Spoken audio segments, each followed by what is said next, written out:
Sharing the screen now. Hopefully everybody's seeing it. Is the screen okay there? Okay, Yes. cool. All right. So to kind of build off that introduction, first I just want to say hello. So I always cherish these opportunities to talk with like-minded people and get different ideas on these sorts of things. So I look forward to your feedback at the end of my talk. But to kind of give you a brief overview of what I would like to cover today, I want to give you a bit more information about who I am, the types of things I like to study, the types of questions that kind of drive my research, but also dive deeper into some of my more recent VR research related to virtual reality perceptions and adoption and uses and things like this. And then I would also like to take some time to kind of go off script a bit and speculate about maybe the future of these technologies, where maybe they are going in the next few years and what we can do to maybe get them to that spot. And then, of course, we should have some time for questions. I'm happy to chat with everybody about these topics. So to kind of get going here, I wanted to give a bit of information about who I am, the types of things that I study. So I'm again Dr. Christopher Ball at the University of Illinois at Urbana-Champaign. Specifically, I'm in the College of Media, so I have an appointment both in the Department of Journalism and the Institute of Communications Research. And very broadly speaking, I study new and emerging technologies. If you're going to be a professional nerd, pick something that is continually interesting, right? So this gives me an excuse to play with new technologies as they come out. And I always have fun looking at them from a social psychological perspective. And in particular, I study interactive and immersive media technologies. These are very fancy ways of saying I like to study video games, virtual reality, augmented reality, these types of things. So this kind of resulted in a research, two separate kind of research lines. The first one is that I like to look for prosocial uses and effects of these new technologies as they come out.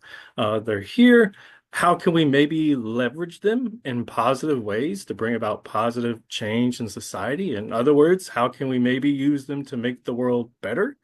And it's always exciting when these new technologies come out and all these wonderful academics and scholars start thinking of all the new ways we might be able to improve the world with these technologies. But while I'm also a part of that crew, I'm very excited about the positive aspects of these technologies. We also need to acknowledge that there are going to be inherent problems that these technologies bring with them as well. If we conduct all this research and we find out there's all these benefits to these technologies. We can learn better, we can communicate more effectively, all these sorts of things. That's wonderful. But we also need to acknowledge that not everybody has access to these cool new technologies. So I also study these technologies from a digital inequality and inclusion perspective. So I try to look at these technologies from both sides of that coin. There's the cool, new, positive things that we can do with them, but we need to acknowledge that not everybody's going to have access to those technologies and the potential benefits that come with them. And if we can do our best with this line of research, then we can try to make sure that as many people have access to not just the technologies, but the benefits that come with them as well. And so to kind of summarize both lines together and simplify them, I like to say that I try to maximize the benefits of new technologies while minimizing the negatives as much as I can. Another way, maybe an oversimplification to put it, but I think it's important for us to keep in mind when we study new technologies. How do we make sure they make the world better, not worse? We kind of have some examples of how new technologies, we have all this excitement around their positive aspects, and sometimes we sometimes ignore or neglect the negative aspects that can come with them. So that's a sort of a very quick overview of the types of things that drive me. But I also want to give a few examples of what this looks like in practice. So I published a study recently looking at what I call public service experiences. So how do we communicate with the public using these new technologies like virtual reality? And so in this study, I checked to see, well, If people had a personal experience with nature, or with a whale in this case, would it change their pro-environmental attitudes, their connection to nature, these sorts of things, as opposed to a more traditional 2D representation? And I found that was the case. So meeting this virtual whale made people feel more connected to the ocean, the wildlife there, and more connected to nature in general. So trying to look at how we can use these technologies for public outreach.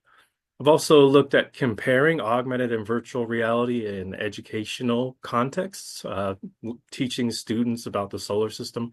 For example, we have a lot of research saying VR for education is wonderful, and then research looking at how AR for education is wonderful. And a lot of times these technologies are thought of or spoken about in the same breath, and we couldn't find much or any research that were comparing the two. So we compared the educational outcomes and we found and dug into the pros and cons of both of them and how we kind of process information differently across these two different mediums. We've also looked at how commercial off-the-shelf video games can serve as a potential bridge across both the digital divide as well as the STEM divide by providing a digitally divided youth with kind of a positive, low-stress, inactive experience with technology and computers in particular. One of the psychological elements of digital inequality is you might not have regular access to these technologies. And then when you do, when in a classroom environment or something like that, it's usually a high stress situation. You need to write a paper, you got to do some sort of computer-based project, and that just makes it more stressful. And gaming can provide more of a low stress environment to get more comfortable with computers. And I've also looked at how serious topics like mental health is portrayed in video games. Particularly, we did a deep dive analysis of a popular, uh, we call it a double A game called Hellblade: Senua's Sacrifice, and how it represented psychosis in a really interesting way. And we dove into the development of that game using development diaries and things like that to see how they were able to pull this off and what we might be able to learn from this type of game. So that's kind of an overview of the types of things that I'm interested in, the types of things that I study. I also teach this stuff. That's one of my favorite parts of this job. So my favorite course is my augmented and virtual reality course. You can see some pictures of that here. And in this course, my students learn about augmented and virtual reality, but they also learn with it. So we try it out. We sometimes it works, sometimes it doesn't. That's part of the fun of it. But we try it out. We try to learn with it, going through various experiences and having interactions and things like that. And ultimately, I try to build their confidence up to being able to create for these new platforms too. So, can we create some augmented reality stories and some virtual reality stories by the end of the semester? Trying to build up my students' self efficacy and their ability to not just consume this content, but create for it as well. So that's a bit of information about who I am, what drives me, these sorts of things. But today I wanted to take more of a deep dive into some of my more recent research regarding virtual reality adoption, perceptions, and uses. And before I got too far into that, I wanted to give you sort of behind the scenes origin story for this line of research. And many of you could probably relate to this story in some capacity or another.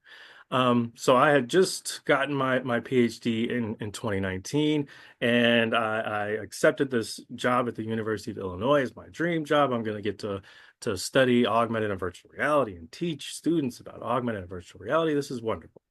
But as many of you probably know, I only had about one semester before the COVID-19 pandemic hit, and everything changed. I wasn't able to teach my augmented and virtual reality class anymore. That hurt. But also my research needed to change fairly dramatically too. If you noticed in the prior slide, a lot of my virtual reality related research is lab experiments. I couldn't do those either. And so I was kind of adrift for a little while, trying to figure out, well, what can I do? What can I study related to this technology I'm so interested in? How can I still contribute to our understanding of this technology in some sort of a meaningful way? And as I was looking for inspiration, my colleagues and I, Dr. Tim Huang at University of Pittsburgh and Dr. Jess Francis Levine at University of Michigan, we were all kind of trying to put our heads together. And we started to notice a pattern in some of the news articles that were popping up in our various news feeds that kind of sparked this line of research. So first, we started to notice that there were a lot of articles popping up about how virtual reality devices, namely like the Oculus Quest, were selling out all over the world, in part due to the pandemic, right? And some of that might be because there were supply chain disruptions and things like this. But in general, it seemed that demand for this technology was suddenly skyrocketing, right? And that makes sense. We're all stuck at home. And that's a pretty strong use case scenario for a technology that lets you go anywhere and do anything, right? So we noticed it seemed to be selling out suddenly. We couldn't keep up with demand for the headsets anymore. And this also led to another line of articles we were seeing quite often about how, well, maybe this is virtual reality's moment. And we've been hearing about virtual reality's moment for over a decade, but the past decade in particular, we hear about it fairly regularly. And this was supposed to be the catalyst for that VR boom they're always hearing about. Again, it's a strong use case scenario for the technology. There's so much that we can do with virtual reality that could maybe help us weather a storm like the COVID-19 pandemic, uh, in terms of not just gaming and escapism, but virtually traveling and working out and all these sorts of things that might help somebody get through this difficult time. So there's supposed to be this catalyst for the VR boom that we had always heard about.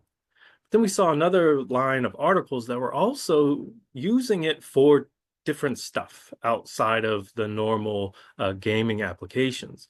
At this time in particular, virtual reality was still primarily marketed as a gaming device, as a gaming platform. And I love virtual reality gaming, don't get me wrong. I love gaming, I'm a game scholar. And I think that's really important and that is valuable in of itself.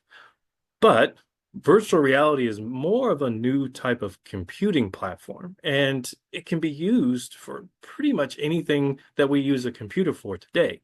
So there's this wide range of possible applications for virtual reality, but it's still traditionally thought of in terms of its gaming applications. So we started seeing these articles pop up that were trying out some of those different types of applications, like virtual reality tourism, for example. You're stuck at home and lockdown. Well, maybe you can go visit the Colosseum in Rome or visit London virtually to kind of take some of the sting off of being stuck at home, perhaps. And so, with all these articles coming out talking about virtual reality during the pandemic, we started to wonder, well, is this the case? Is this VR's moment? Is this the boom? Is this that catalyst sort of moment? And how are people perceiving this technology? How are they using this technology? Things like this. So we start Googling. We start looking at the research in this area and things like that. And we found something kind of surprising, which is we have decades of scholarship looking at the effects of virtual reality. And that's great. We need that research. That research is incredibly invaluable. But we found that there was far less research looking at how people perceive this technology and the adoption of this technology. And to kind of borrow and modify some of the verbiage from the uses and gratification scholarship, knowing the effects of virtual reality is wonderful. It's very important that we do this work, but VR can't have any effect if people aren't using it. And that kind of became the catalyst for our research here, is to look at how people actually view virtual reality and how they actually use it or intend to use it. So this started this line of research where we started with one small survey in 2020 towards the beginning of the pandemic, where we used Amazon Mechanical Turk or MTurk. Respondents were paid $1. They were all at least 18 years of age. And we got around 300 responses. And we were just asking people about their experience with the technology, their perceptions of the technology and how they either use it or intended to use it. And so we found some interesting stuff. The first thing that we found that kind of surprised us is most of our respondents reported owning a virtual reality headset already. So 70% of our sample already owned a virtual reality headset. This was higher than other studies in the adoption area that we had seen that are usually around 40, 50%. But in our case, we were able to dive a little bit deeper into this data. We had more granular data about not just if they have one, but which one did they have. And so when we dove deeper into this data, we found that, yeah, most have a headset. Most of those headsets are low end virtual reality headsets. So when I say low end, I mean things like the good old fashioned Google Cardboard, right? Things like Samsung Gear VR or those $20 cheap headsets you get on Amazon that you slide your phone into. So primarily phone-based VR. Phone-based VR has its applications, and it was exciting in its time, but it's inherently one of the most limited ways you can interact with this technology possible. 3 degrees of freedom at best, and things like this. So, yes, most had VR, but most had low-end VR. And we would find this would be particularly important later on. We also looked at the uses of virtual reality. And unsurprisingly, our top tier activities were things like gaming and watching videos. We would expect that. What we didn't expect was how much interest and use there was around other applications of virtual reality. So there were quite a few people that were interested in using virtual reality for things like work, travel, education, as well as things like mental health and socializing, and things like physical health and exercising and telemedicine. So we expected there to be a lot of people using VR for gaming and videos. We didn't expect there to be so many people also open to using VR for these other applications. And so we started to look at, well, how does COVID-19 impact people's perceptions of this technology during this period of time? And we found that those that were impacted by COVID-19, that had things like health anxiety related to COVID-19, were more likely to report using or wanting to use virtual reality for working from home, mental health activities, and things like telemedicine. So that makes sense. You're worried about your health. Maybe virtual reality can help you with your health in various ways, removing you from high risk situations like maybe at work, providing access to healthcare providers, things like this. We also found that those that were influenced by the COVID-19 pandemic were 2 times more likely to purchase a VR headset and 2 times more likely to purchase a high-end VR headset at that. And then those pandemic purchasers were more likely to report wanting to use virtual reality for education, working from home, and gaming. Now, I mentioned a moment ago that the high end versus low end distinction was important, and this is why. So, those that have a high end headset that purchased a high end headset were much more likely to use VR for a wide range of tasks.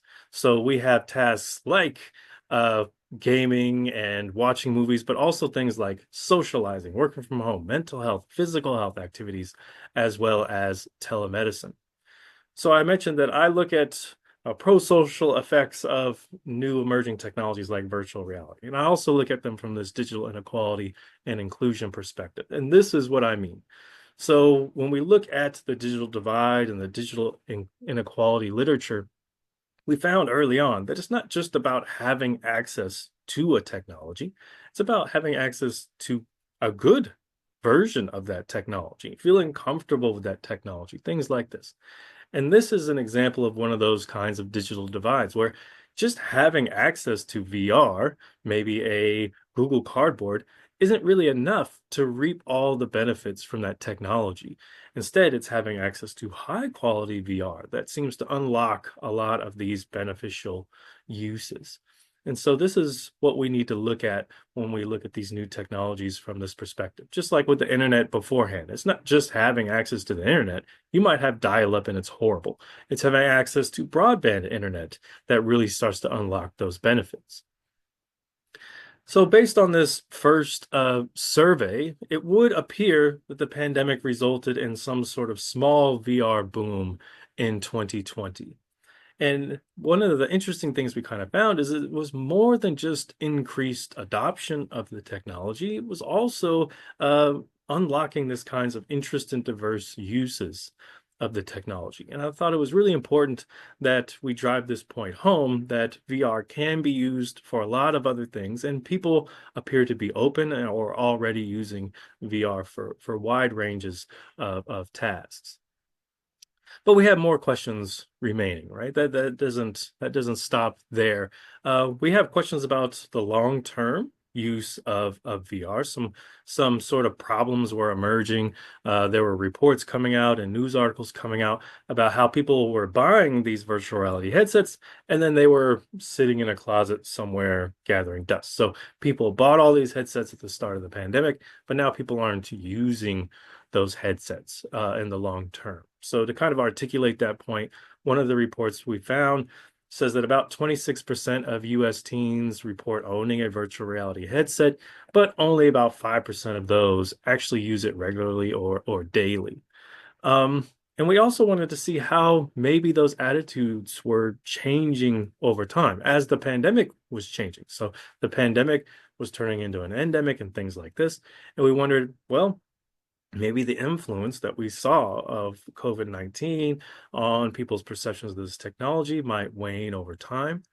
And in general, there appears to be a lack of longitudinal data when looking at virtual reality effects in general, but in particular, looking at virtual reality perceptions or adoptions. So we figured, let's keep it going and we'll just keep gathering this data. So every year we send out a new wave of data collection. So in 2020, 2021, and 2022, we basically did the same thing as before. Same basic survey sent out on MTurk, where we would gather around 300 responses. So in total, we had around 900 when we stopped data collection. And in this case, we wanted to try to understand people's acceptance of virtual reality. And so in this case, we used the technology acceptance model or TAM. One of the things I like about TAM is it's very parsimonious. So it's a fairly simple, straightforward model to help us understand people's perceptions of a new technology and if they intend to use that technology, which is what we were really interested in here. And to kind of break down TAM very, very simply, the kind of core mechanism of TAM is that people perceive technologies differently. And one of the things that matters is, do they perceive that technology as being easy to use? And do they perceive that technology as being useful? Does it improve their life in some sort of a meaningful way? So being easy can also contribute to somebody's idea that a technology is useful, but both of these things together impact somebody's intention to use it at all. If you think a technology is really difficult to use, if you think it is not very useful, you're probably going to avoid it, and vice versa. But one of the other things that I like about TAM is that TAM also leaves open for what we call external variables. So acknowledging that there's other things outside of this core model that might influence people's perceptions and acceptance of a technology. So we wanted to look at the influence of two external variables in our case. One was VR ownership. So all these people bought these VR headsets during the pandemic. We wanted to know, how does owning a VR headset maybe influence people's perceptions of this technology, for better or worse? And then, of course, COVID-19. We wanted to continue looking at the effects of COVID-19 on perceptions of virtual reality to see if that persists over time. We kind of assumed that it would drop off as the restrictions started to lift and vaccines became available and things like this. And so overall, what we were kind of trying to test with this longitudinal data is how external factors, ownership of VR and COVID-19 impact these TAM mediators. So perceptions that VR is useful and perception that VR is easy to use. And our outcome in this case was acceptance or intention to use VR at all. So we kind of created this model here. I wanted to test this model where we look at how VR ownership and COVID-19 impact both perceptions that VR is easy, useful, intention to use. Also how Perception that VR is easy might improve people's perceptions that it is also useful. How easy and useful will also predict people's intention to use, and how ultimately VR being seen as easy and useful will mediate the relationship between our external variables and our outcome variable intention to use. So, also, one of the unique things of our study is we wanted to see if this changes over time. So, we wanted to check and see how maybe time moderates these relationships. So to go over some of our initial results here, we looked at demographics, so socio-demographic factors, and we found that those with higher income were more likely to perceive virtual reality as being easy to use, and those with greater education were more likely to see VR as being useful. And across both of these categories, that contributed to them ultimately seeing VR as something that they intended to use in the future. So again, getting back to that digital inequality and inclusion scholarship, we see how these socio-demographic factors can influence how people perceive a technology and whether or not they use it and maybe benefit from it. In terms of our model, the first thing we wanted to check is to see, well, does perceptions that VR is easy predict that VR is useful? And yes, there was a strong relationship here where if people saw VR as being really easy to use, they were more likely to see VR as being useful. That makes sense. A technology can't be very useful if you can't use it, right? We also looked at how our TAM variables, easy and useful, predicted overall intention to use. And we found that both were statistically significant predictors, but useful was the much stronger out of the two in this case. So the perception that VR is useful is what was really driving people's intention to use out of these two variables. When we started to look at our external factors over time, we saw that VR ownership was a positive predictor of usefulness perceptions for VR in the year 2020 and 2022, but interestingly, not in 2021. Also, VR ownership was not a predictor of perceptions that VR was easy to use at all across all 3 years. So owning a VR headset did not make people think that VR was super easy to use. There was no relationship there. When we look at usefulness as a mediator between VR ownership and intention to use, that also was statistically significant in 2020 and 2022, but again, not in 2021. So there was something interesting happening in 2021. And I think that's really articulated in this last finding here, which is that VR ownership did have a direct impact on intention to use VR in 2021. But surprisingly, it was a negative one. So owning a VR headset in 2021 actually made people have less intention to use that technology in 2021. And it was not significant in 2020 or 2022. So that is something that we didn't really expect, that we thought was quite interesting.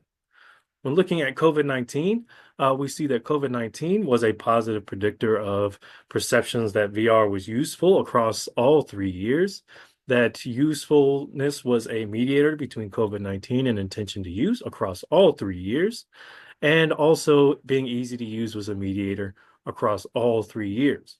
So this was also surprising to us, right? We kind of assumed that any impacts of COVID-19 would reduce fairly substantially after vaccines were available, lockdowns were undone, things like this. We kind of assumed that that effect would taper off pretty quickly, but it seems to persist. And when we look at the effect of both mediators, both easy and useful at the same time with COVID-19, we see again the effects of COVID-19 persist across all 3 years. But if we look closely, we can see they do appear to be diminishing. So the effect strength of COVID-19 seems to be diminishing slowly but surely as time goes on. So I can't say for sure because we have not continued gathering data collection here, but if we were gathering data for the next 5 years or something like that, I imagine the impact of COVID-19 would eventually dissipate. So, in this round of studies, we explored both internal and external TAM variables, and that helps us understand people's perceptions of VR in this unique context of both the COVID-19 pandemic and the COVID-19 endemic and afterwards. And we see there's this nuanced relationship amongst these variables. It's not a linear relationship like we might expect.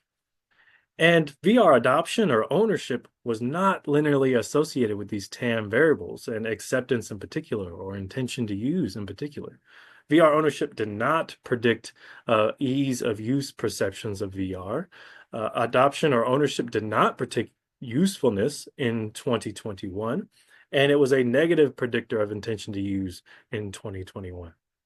So, that VR boom that we saw in 2020 seems to have been followed by a small VR bust in 2021. So, why? We started to wonder why.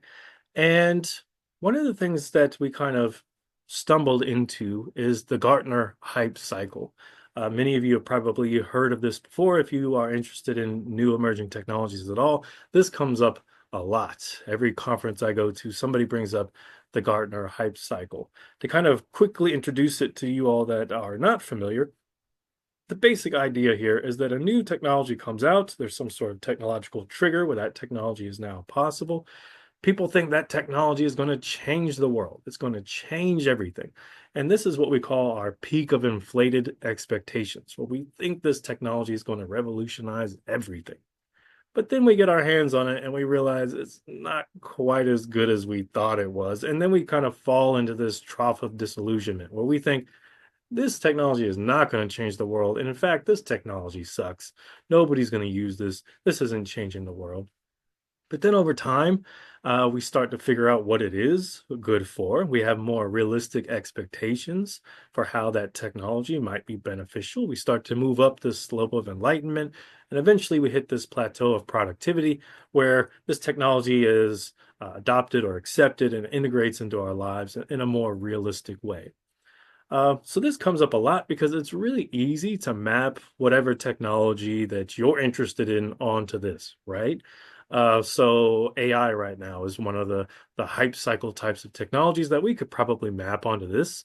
Maybe we're headed down into the trough of disillusionment right now. It went from it's going to change everything to actually it's kind of dumb. So maybe we're on the trough of disillusionment, and we might bounce back up in that regard. And when looking into the Gartner hype cycle, there's not a lot of academic scholarship that validates this model or this cycle.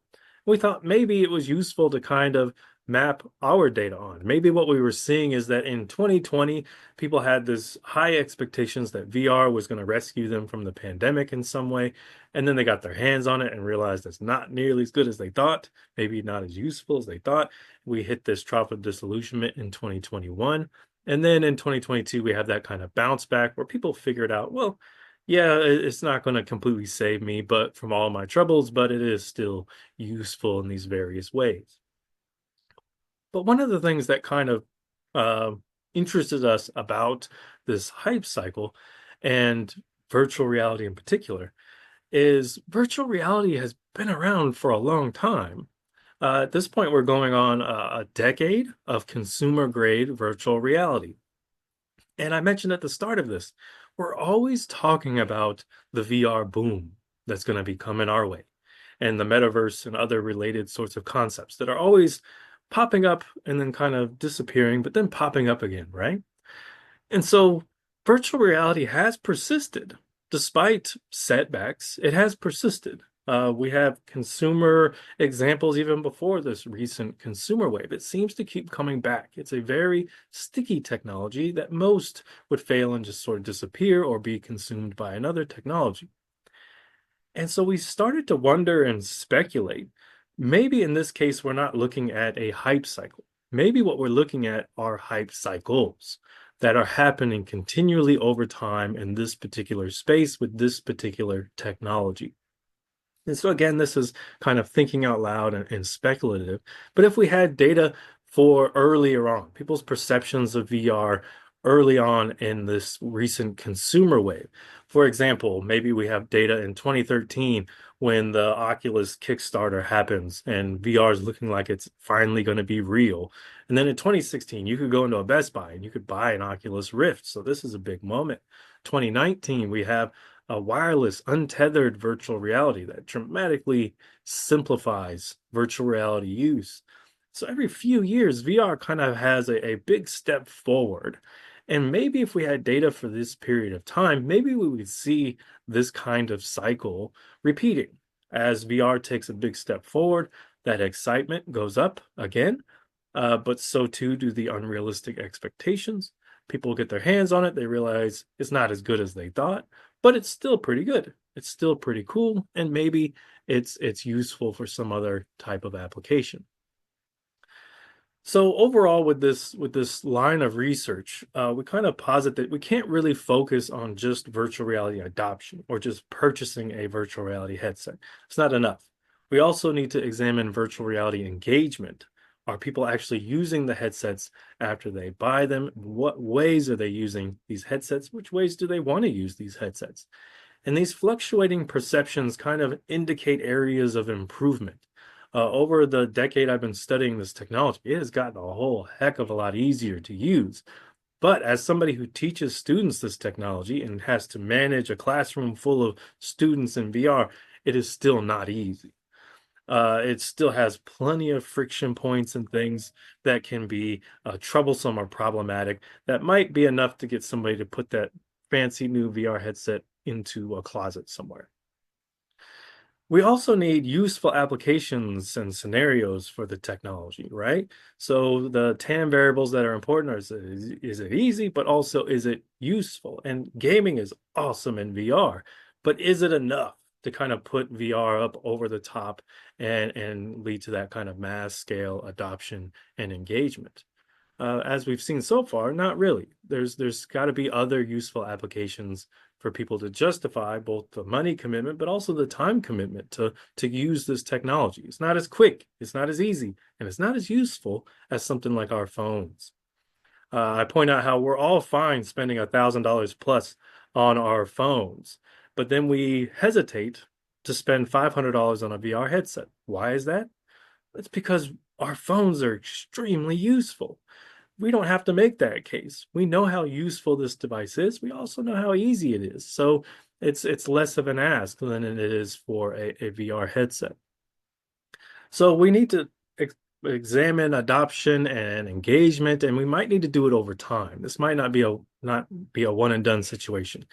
Persistent technology like VR might be going through these kinds of cycles of booms and busts, and we kind of need to take a look at those. The effects of COVID-19 appear to be long lasting, but slowly diminishing. And VR needs to be easy to use, needs to be accessible, but it also needs to be useful. Remember, useful is the stronger predictor out of the two, which leads me to this idea of, well, what's the killer application of virtual reality? I don't think it's gaming as much as I love gaming. I think it's something else, and it might be something we haven't even thought of yet, which leads me to my last section of my talk. This is where we kind of go off script and get speculative. Okay, so let's think, where do we go from here? Where does the industry go from here? Where does the scholarship go from here? And ultimately, what breaks that hype cycle or hype cycles? What gets us out of that loop where virtual reality, we unlock the kind of potential and benefits that we've been finding out about for decades now? Well, one thing is it's not just a hardware solution. We're not going to be able to make VR mass scale adopted just via the hardware or making the technology easier to use. That is important. Don't get me wrong, but that's not the only thing that's needed for us to break out of this cycle. There's also the software component of that, the usefulness of that. It needs to be easy, but once we put that headset on, what are we going to do in it? What are we going to use it for? And that's a software challenge. Good news is Apple has entered into this space with the Apple Vision Pro, and Apple tends to excel at combining these two things. So they're really good at making hardware that is easy and intuitive. They're also really good at wedding their hardware with very good software. So our phones, very amazing piece of hardware, also extremely useful software. And that's what kind of led to maybe smartphone mass adoption, things like that. So which app, which application, which use case scenario will really demonstrate the usefulness of virtual reality? Or as I like to put it, the hunt for virtual reality's killer app, coming soon to Netflix, docu-series. We have to figure out what VR's killer application is. Because again, as great as gaming is, I don't think that's the killer application for this technology. For those of you unfamiliar with the killer application lingo, it kind of started in the 1980s, but it's been kind of retroactively applied to technologies before the 1980s. But to kind of give you a very quick definition of killer application, it is the software that proves the core value or usefulness of a technology, right? So one of the quotes from Stephen Levy in 1985 is, it's some sort of software that does something that for a while at least can only be done on that machine. So it's something unique to that new technology that really demonstrates how that technology can be used, how that technology can be useful. And maybe it's good enough to get you to buy in on that technology. And not just in terms of a financial investment.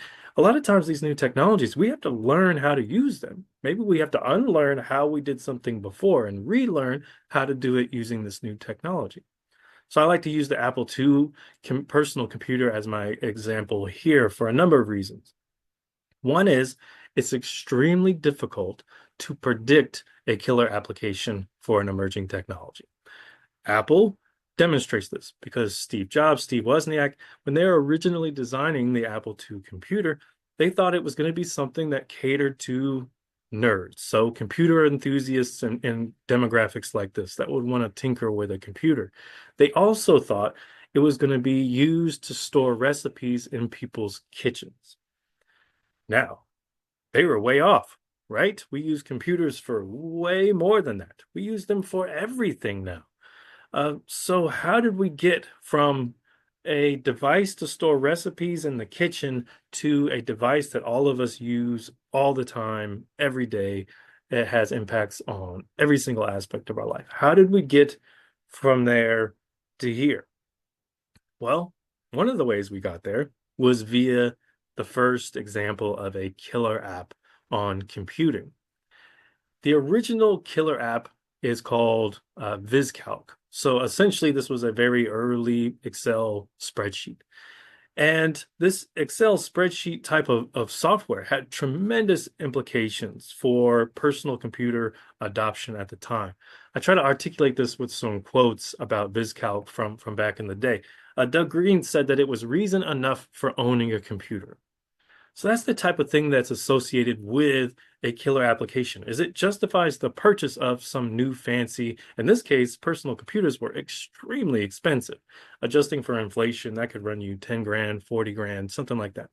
So this Excel spreadsheet, reason enough to own a computer. My favorite quote about VisCalc comes from Ted Nelson.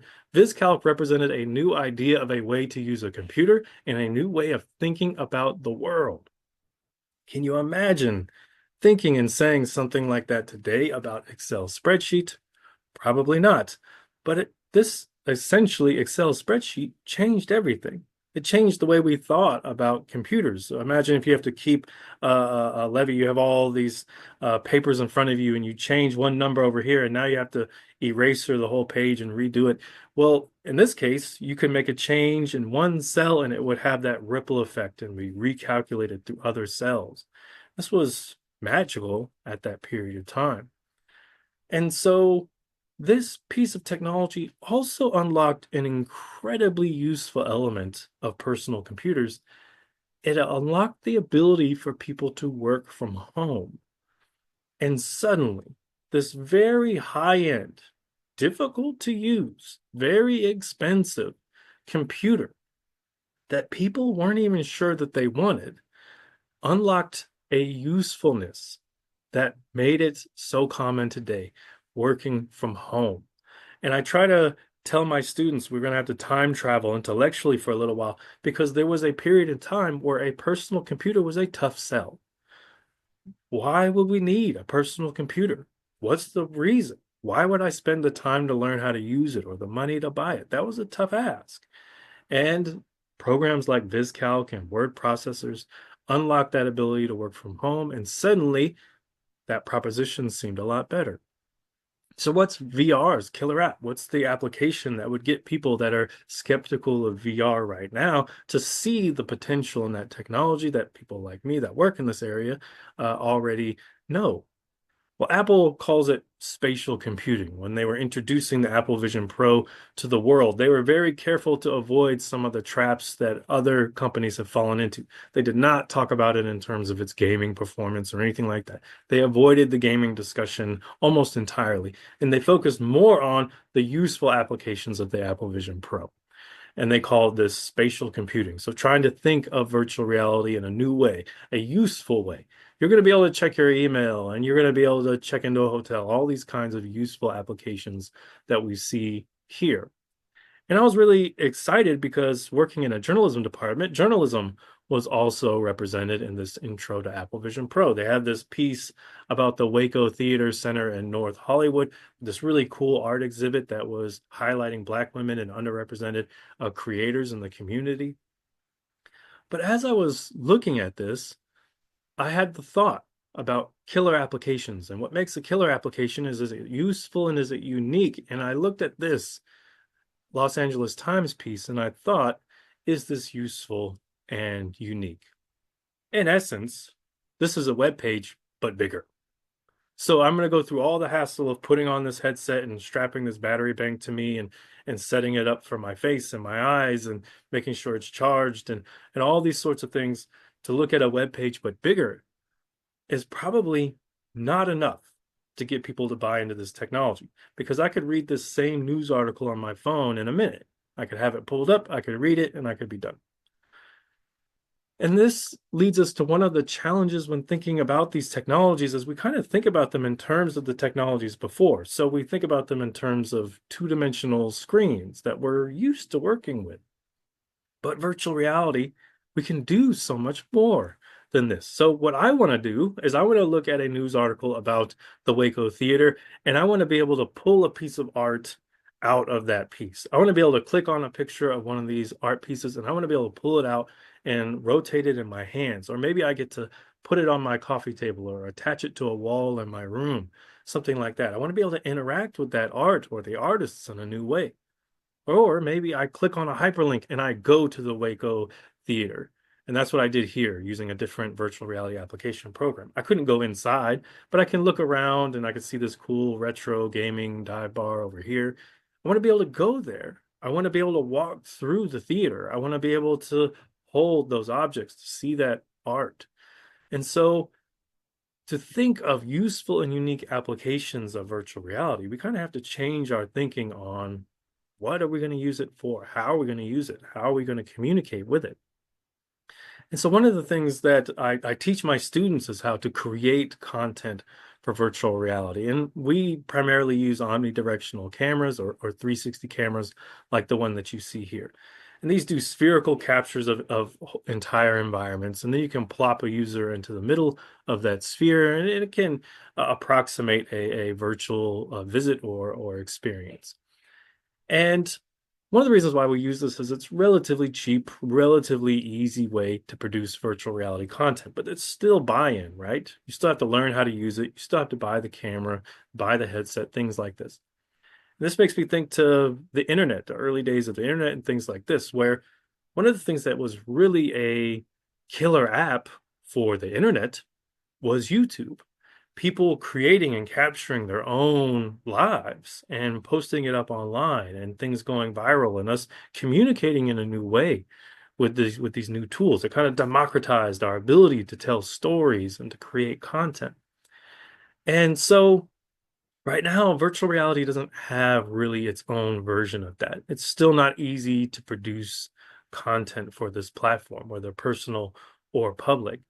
And that's why when the Apple Vision Pro was announced, I was excited about it, of course. But what I was most excited about was a different announcement that was made during the adjacent iPhone event. And at that event, they announced that iPhones were going to start being able to capture spatial video. This is what excited me even more than the Apple Vision Pro itself, because millions of people were suddenly going to gain the ability to produce immersive content for the first time. And as Chase says, the best camera is the one that you have with you. And suddenly, the camera that we have with us is usually our phone. And now that phone might become an immersive mobile studio. And this was really exciting to me because this might unlock the ability for us to capture and communicate experience with one another in a whole new way. And maybe in the future of virtual reality, it's not just about consuming immersive media. As cool as this media is, maybe it's about just creating it, communicating it amongst each other. I remind people that not everything has to be quote unquote content. Not everything has to be for influencer purposes. We send and communicate to loved ones, our family members, pictures, kids growing up, birthday parties, these kinds of things. We communicate with text, we communicate with video and pictures, and maybe virtual reality and these new technologies can add another dimension to that, help our loved ones feel like they're with us and connect us in some really interesting ways. And so that's one of the things that I find to be a killer app for me. I've done it myself. I'm fortunate enough to work on really cool student projects where we tell important stories. But I also bring these cameras with me on family trips and whatnot. And I've captured really important family moments and viewed them back in this platform. And for me, that was really powerful. I'm a unique case. That's maybe not what's going to drive wide scale adoption of this tech. But I think it's important that we look for those types of useful and unique applications because website but bigger is probably not going to be it. Checking Outlook but bigger is probably not going to be it. And the reason why these new tech usually sneaks up on incumbents is they're often dismissed as toys at first. And VR has been definitely dismissed as a toy many times in the decade I've been studying this technology. But I point out that disruption of industries and adoption of new technologies is often a complicated, messy process. It's not that straight line. It's not this linear relationship that we think of. Automobile took about 30 years to disrupt the horse-drawn carriage industry. But also technologies, when they're new, they usually underdeliver. We all have ideas about what VR can be. It's existed in our science fiction forever. I grew up on Star Trek and the holodeck. So we have these kinds of expectations for what these technologies could be. Then we get it in hand and we're like, this is not so good.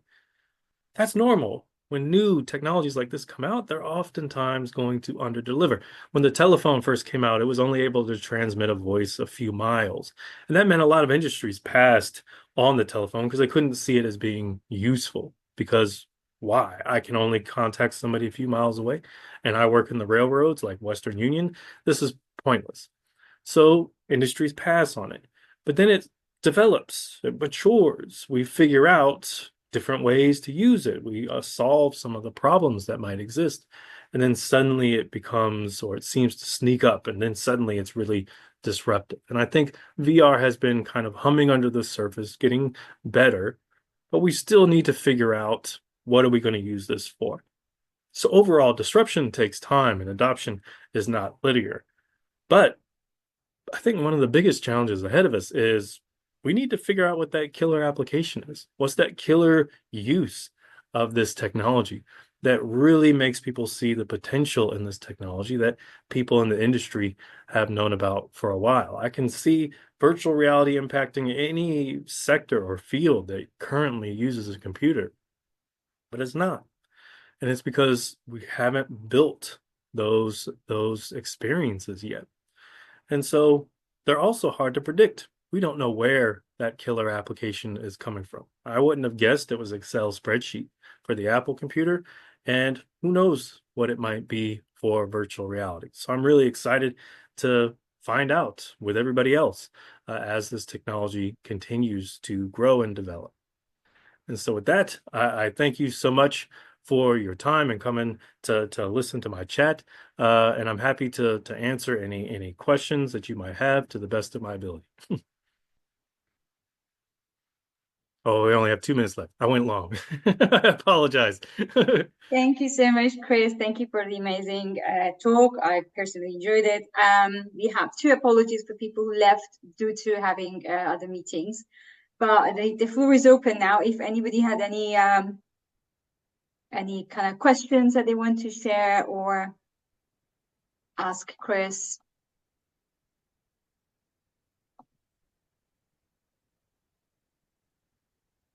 Okay, so can I ask a question because we have just 2 minutes left? Sure. Very interesting, and then I actually kind of it resonates to me in many parts. I do work on use of VR in health, and when you talk about the killer app and then about your usefulness, yeah, it is a constant question, and also that brings me to the question of like when we talk about usefulness, and you talk about also equality and access, sometimes they contradict each other. Sometimes something that's perceived as useful is not necessarily the high-end, high-tech kind of the proper headset. Or when we want to make it accessible to everybody, you need to kind of, due to budgeting and other elements, we need to bring it down the level. So how do you kind of like argue this contradiction? And that's a very good point. So I have a very complicated relationship with what's now referred to as the MetaQuest line of headsets. So these are wonderful headsets, relatively affordable in the grand scheme of virtual reality buy-in because the headset itself usually runs around $500, but since it's untethered and it's self-sustaining, it doesn't need to plug into a $2,000 computer, which means you've shaved off a lot of the complexity of it. You've made it much more accessible, much more affordable. It's also much easier to use. I'm not setting up base stations and things like that to track me. So in a lot of ways, I love the MetaQuest headset and what it has done to bring VR to more people. But I also have kind of a hate relationship with it too, because it is still limited. It's essentially a phone processor inside of that headset. So I can't do all the stuff that I can do on my PC-based headset. And so when looking at the kinds of benefits, some of the benefits are limited on that headset. Some of my favorite experiences I've ever had in VR aren't on the Quest headset. So there's kind of like that push-pull that you're talking about, where we want it to be as accessible, as cheap, as easy as possible. But sometimes that also lowers the threshold of the potential benefits we might be able to reap from it because it is still limited. How I kind of deal with that contradiction in my head is knowing that the next headset will be better, and the one after that will be better. And there'll be a point where the MetaQuest 5 or 6 or something like that finally squares up, and now we're able to use a relatively cheap headset for all the high-end stuff. I think that that's one of the problems that my engineering colleagues will fix. Like I'm very confident we will get there. It's just an iterative process, but we certainly will. So those kinds of problems I'm not as worried about because I know we'll fix those. It's the social problems that I think tend to be a little bit trickier for us to fix. But I think with these headsets, the price will continue probably around this $500 level, but the quality will keep going up and eventually you'll be able to reap all those benefits from a MetaQuest headset that's $500. We just have a few more iterations, I think, to go through before we get there. Okay, and thank you. And the second question is that in your MTurk survey, which the longitudinal is amazing that you managed to do that longitudinal study.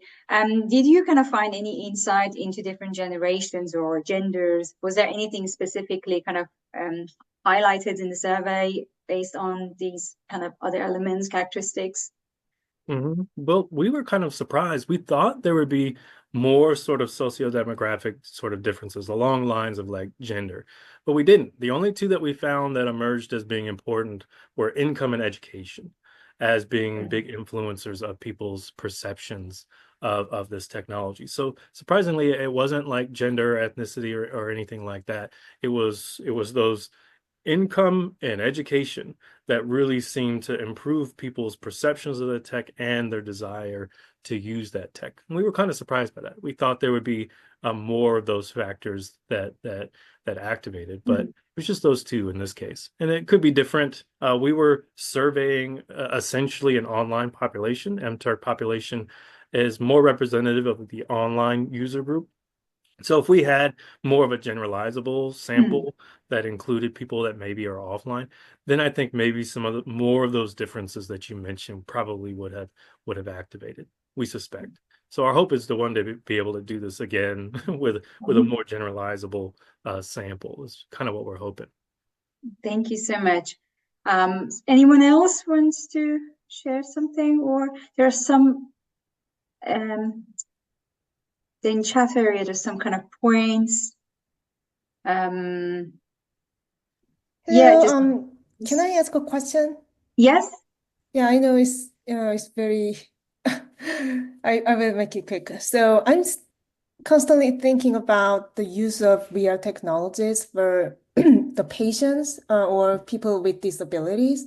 So you know, for students and for other people, in many cases, virtual reality solutions, virtual reality devices, they have competitors. If you want to entertain, if you want to travel, if you want to study, there are many other available things to do if you are not limited to be at home.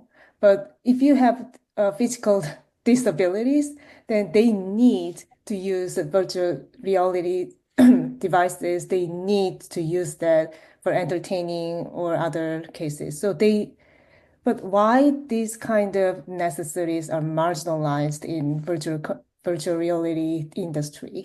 Or do you think, for example, in telecare, this kind of um, needs is not enough to make a killer app? So very, very good points across the board. One of the things that I remind people when we're looking at this space is that VR is not competing with augmented reality. We usually think it is. I don't think they're in competition. I think they're developing in parallel. I think what VR is competing with is your phone. And that's super useful and easy to use. And in most cases, people are going to take the path of least resistance to accomplish a task. If I need to check my email, I can get it done within seconds on my phone. And why would I put on this headset to do that, right? And so in a lot of ways, VR is losing the battle against the phone, but the phone's been perfected over quite a long period of time now. But there are certain user groups where VR might be the better option compared to a phone, tablet, laptop, or something like that. And so then you also bring up the kind of accessibility problem with VR. This is one I experience firsthand every semester. U of I is a very accessible campus. I have students with various mobility challenges and wheelchairs and stuff like that taking my class on a regular basis. So I see firsthand how this technology is not very accessible right now. In a lot of ways, it is not. And unfortunately, that tends to happen with these new technologies is that after they kind of get the foundational structure laid, then they can start focusing more on making it accessible to more people. And I think that that is one of the things that the industry at large desperately needs is more accessibility features for more people. But that usually tends to come later in the life cycle, these sorts of things. Like gaming, for example, has made a lot of strides lately, creating accessible peripherals for people to use an Xbox, for example. I've seen a lot of really exciting things happen in that space just in the last few years alone. So it took us a long time to get to that point where we can really start developing for that. And so I think VR is still trying to get its legs under it and work at all, let alone work for different types of people with different needs. But that is one of those problems that I am confident we will get to, but we haven't got to it as quickly as I would like because it is a challenge. Every semester I meet with my students and I'm like, all right, we're going to see what works, we're going to see what doesn't, and we're going to just keep rolling with it. And we're going to figure out a way to make this technology work for you. And sometimes it's not going to be easy. Sometimes it's not going to work. But so far, all of my students have been very open to giving it a shot. Like we'll see. And then I take notes and I'm like, all right, I keep notes for next time. This is what worked. This is what didn't, those kinds of things. So you bring up a lot of valuable points there. Thank you. Mm-hmm. Thank you. I know we are out of time now, and I can just keep going and asking questions. But Maria, do you? Yeah, sorry, I just asked a question. So supposing you've got an idea when you're talking about this, how to make it more accessible or more that people want it. Is there anything that you could say, suggest how you'd go about that? Because obviously it's not going to be cheap, is it? Yeah, so it's just like I know, because basically my background is I'm a computer science teacher, but it's still new all of this to me. So would you reach out to little universities to, from your own experience, if people come to you as a past student, do you support those kind of things? Mm-hmm. So that's a good point. So, University of Illinois actually just launched. I think we're on year 2 now. What's called the Immerse Center for Immersive Computing here on campus, and this is kind of us trying to team up to solve some of these challenges. So the Immerse Center has computer scientists, we have human factors or human experience folks, we have application folks, and we're trying to get everybody together in the same area, kind of pushing towards the same goals. Because a lot of times, research and development on college campuses and things like that, we're all kind of siloed, kind of doing our own things. And so Immerse is kind of an attempt because I don't think we can solve these problems singularly. I think that all of us kind of have to work together and share our expertise to solve these sorts of problems. So I usually end up in the room as the kind of human factors type of person that says like, okay, well, this is how people are experiencing this particular problem. This is what my students say or my research says. And then the engineers are quick to say, okay, well, we can fix that in all these different ways and start working on it. So I think that that's an example of how we're kind of approaching it here at U of I. But I think that that should be scaled up just across the field, right? I don't think any of the kinds of issues that we're struggling with here can be solved by any one set of expertise. We're going to need to talk to one another because it's not just a technology problem. And it's not just a human problem. It's how the technologies and the humans meet that we really have to focus on that unique set of challenges. So yeah, that's a good point. That's how we're kind of going about it, and I guess we'll see how effective it is in the coming years. But so far, it's been exciting to have those difficult conversations where we kind of have to learn from each other on the fly, how we operate, how we do research, what's important to different groups, and trying to work together is a challenge, but it's a worthy challenge, right? Absolutely. Thank you very much. Okay, so if everybody's happy, I'm just going to close the session. And of course, Chris, you have a website with your contact, so anybody can Oh yeah, reach let me out. close And it up. yeah, I'm sure I will reach There we out. go.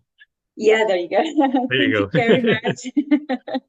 Yes, please feel free. Thank you all so much for inviting me and listening and your kind messages. It means a lot. It's great to chat with you all today.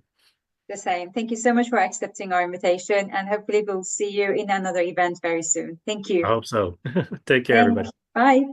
Bye. Bye.